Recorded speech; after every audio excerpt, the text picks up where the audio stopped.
చంద్రబాబు నాయుడుతో.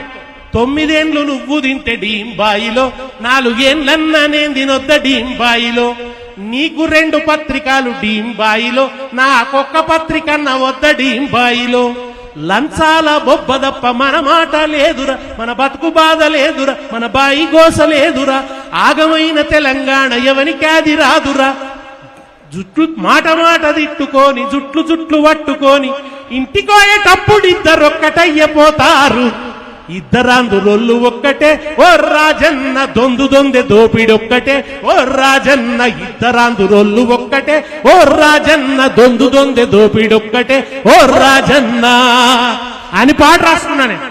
నీకు 2 పత్రికలు డీంబాయిలో, నాకు ఒక పత్రిక అన్న వద్ద డీంబాయిలో. ఆ రోజు అసెంబ్లీలో డైరెక్ట్ గా మాట్లాడుకునేవాళ్ళు. తెలంగాణకు పత్రిక లేదు, తెలంగాణకు టీవీ లేదు, తెలంగాణ పోరాటానికి రాజకీయ రూపం ఇచ్చింది కేసీఆర్. తెలంగాణను పత్రికలు వంచిస్తుంటే తెలంగాణ కోసం ఒక పత్రికను పెట్టింది కేసీఆర్. తెలంగాణకు ఒక మీడియా ఇచ్చింది కేసీఆర్, తెలంగాణకు ఒక టీవీని ఇచ్చింది కేసీఆర్, తెలంగాణ కోసం ఒక ఛానల్ పెట్టింది కేసీఆర్. ఎన్ని పనులు చేయాల్సి వచ్చింది, ఎన్ని కోణాలలో తెలంగాణను బలోపేతం చేయాల్సి వచ్చింది, ఎంత తన్లాడవలసి వచ్చింది. ఇవన్నీ చేసి ఒక్కొక్క పార్టీని ముగ్గులోకి లాగి 2004 ఎన్నికల్లో కాంగ్రెస్ ను ముగ్గులోకి లాగిండు, 2009 ఎన్నికల్లో టీడీపీని ముగ్గులోకి లాగిండు. టీడీపీ అనేది ఆంధ్ర వలస పార్టీ, దాని వేర్లు ఆంధ్రాలో ఉన్నాయి, కొమ్మలు రెమ్మలు మాత్రమే తెలంగాణలో ఉన్నాయి. అటువంటి పార్టీ చేత తెలంగాణకు అనుకూలంగా తీర్మానం చేయించిన మొనగాడు కేసీఆర్. కేసీఆర్ లేకుంటే చంద్రబాబు చేసేవాడా?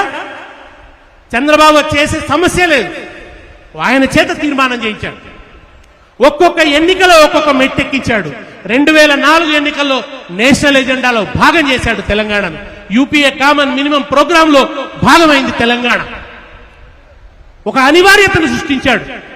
కేసీఆర్ ఎప్పుడు ఒక మాట అంటాడు, తెలంగాణ కోసం నేను ఎక్కని కొండలేదు మొక్కని బండలేదు అంటాడు. 32 పార్టీల గడప గడపకు పోయి వాళ్లను బతిమాలి బామాలి ఒక పార్టీ ఉంది. ఆ పార్టీ ఎవరు చెప్తే వింటది అని డేరా సచ్చా సౌదా బాబా అని ఓ బాబా ఉంటే ఆ బాబా దగ్గరకు పోయి ఆ బాబా చేత ఆ పార్టీకి ఫోన్ చేయించండి కేసీఆర్. ఎంత తన్లాడితే వచ్చింది తెలంగాణ, ఎంత నొప్పిని అనుభవిస్తే వచ్చింది తెలంగాణ.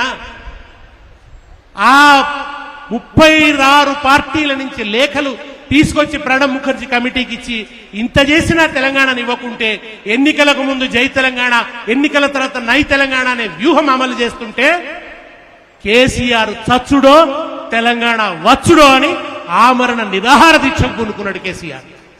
తన రాజకీయ జీవితాన్ని పణంగా పెట్టిండు, అవసరమైతే తన ప్రాణాల్ని కూడా పణంగా పెట్టిండు.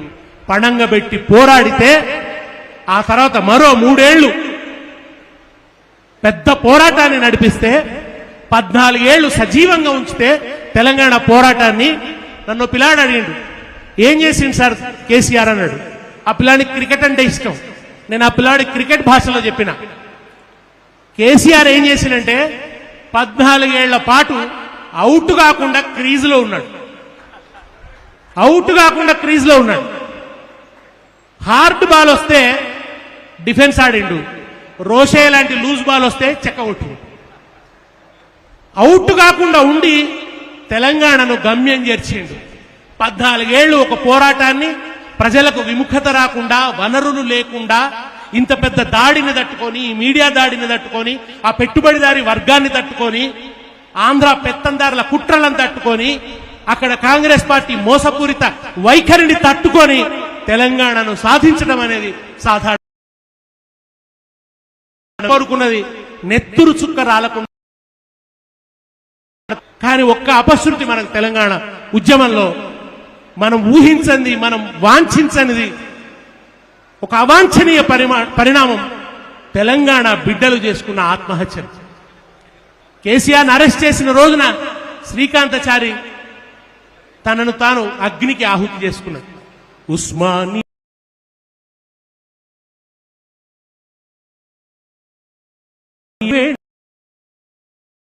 కొండ నేల మీద కమిలిందా నీ గుండె శ్రీకాంతాచారి తెల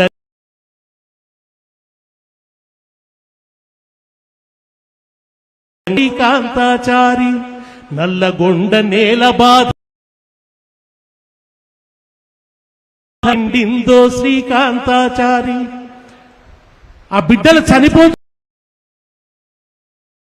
పట్టణ పగిలింది తెలంగాణ. కేసీఆర్ గారు ఎప్పుడు అదే బాధపడతారు. నేను అది జరగొద్దు అనుకున్నా అని చెప్పి ఒకసారి మేము ఖమ్మంలో ఎన్నికల ప్రచారానికి పోయి సార్తో పాటు నేను హెలికాప్టర్లో ఉన్నా. హెలికాప్టర్లో పోతుంటే ఆకేరు మీద బాగా చెక్ డ్యాములు కట్టి ఆ చెక్ డ్యాముల కింద పొలం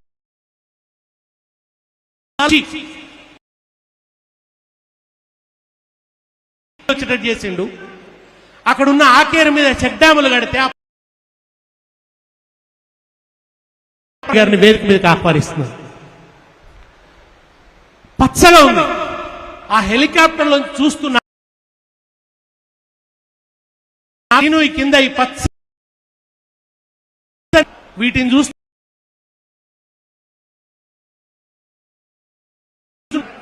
నువ్వు అమరుల గురించి పాడతావు కదా పాట, ఆ పాటలో చివరి చరణం ఏంది అన్నాడు. కనుపాప చూపుల్ల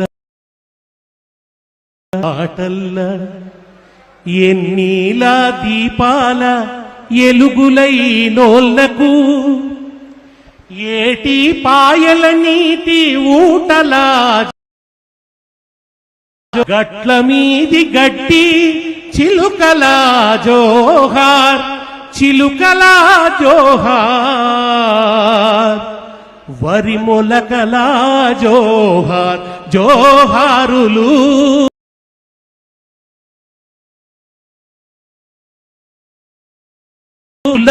జోహార్ అమరులకు జోహార్ వీరులకు జోహార్ మా ఉల్ల రేవుల్ల మట్టి పొత్తిళ్ళల్ల మట్టి పొత్తిళ్ళల్ల తోవా పువ్వుల తీరు అమరులుంటారు అమరులుంటారు తోవా పువ్వుల తీరు అమరులుంటారు జోహారులు జోహారులు అమరులకు జోహార్ వీరులకు జోహార్. సార్ ఏమన్నా అంటే దాంట్లో ఏముంది శ్రీనివాస్ చివరికి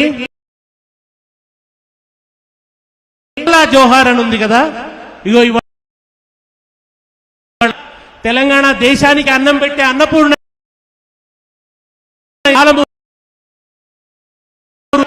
ఇటు పాలమూరులో పెండింగ్ ప్రాజెక్టులు అనేక మధ్య తరహా ప్రాజెక్టులు చెక్ డ్యామ్ వీటన్నిటిని నిర్మించి తెలంగాణను పచ్చగా చేస్తాం కదా.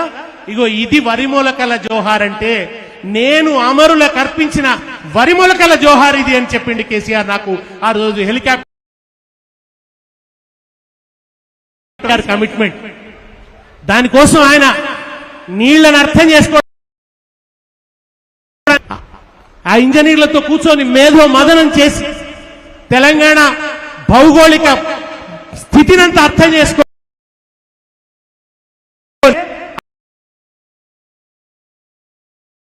హైదరాబాద్ టైగర్ అన్న తలసాని శ్రీనివాస యాదవ్ అన్న ఏదికి మీదకి వస్తున్నారు. అందరు కూడా ఒకసారి క్లాప్స్ గట్టిగా కొట్టారు బ్రదర్.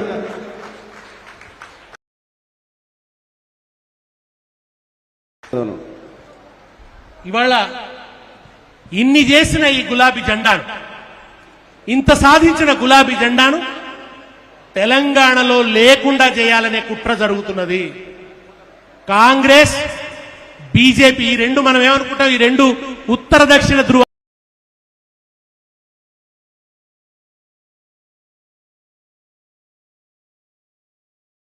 కానీ ఈ రెండు ఇవాళ మిలాఖత్ రాజకీయాన్ని నడుపుతున్నాయి. మిలాఖత్ రాజకీయాన్ని నడుపుతూ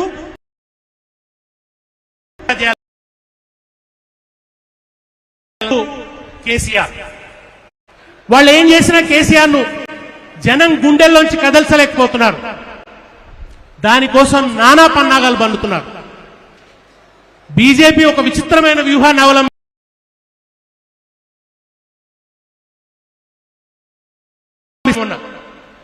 అక్కడ బలంగా ఉన్న పార్టీని దెబ్బకొట్టడానికి ఓ నాయకుడిని లేపుతుంది, అసత్యాలతో ఒక అరాచకమైన దాడి జరుపుతుంది, హిందూ వ్యతిరేకులుగా ముద్ర వేస్తుంది. కేసీఆర్ గారికి కూడా హిందూ వ్యతిరేకిగా ముద్ర వేసే ప్రయత్నం చేసింది బీజేపీ. యాదగిరి గుట్ట దేవాలయాన్ని భూలోక వైకుంఠంలాగా తీర్చిదిద్దిన కేసీఆర్ హిందూ వ్యతిరేక అవుతాడా? కేసీఆర్ ప్రాజెక్టులు కడితే ఆ ప్రాజెక్టులకు ఏం పేరు పెట్టిండు? రిజర్వాయర్లు కడితే ఆ రిజర్వాయర్కి ఏం పేరు పెట్టిండు? గజ్వేల్ దగ్గర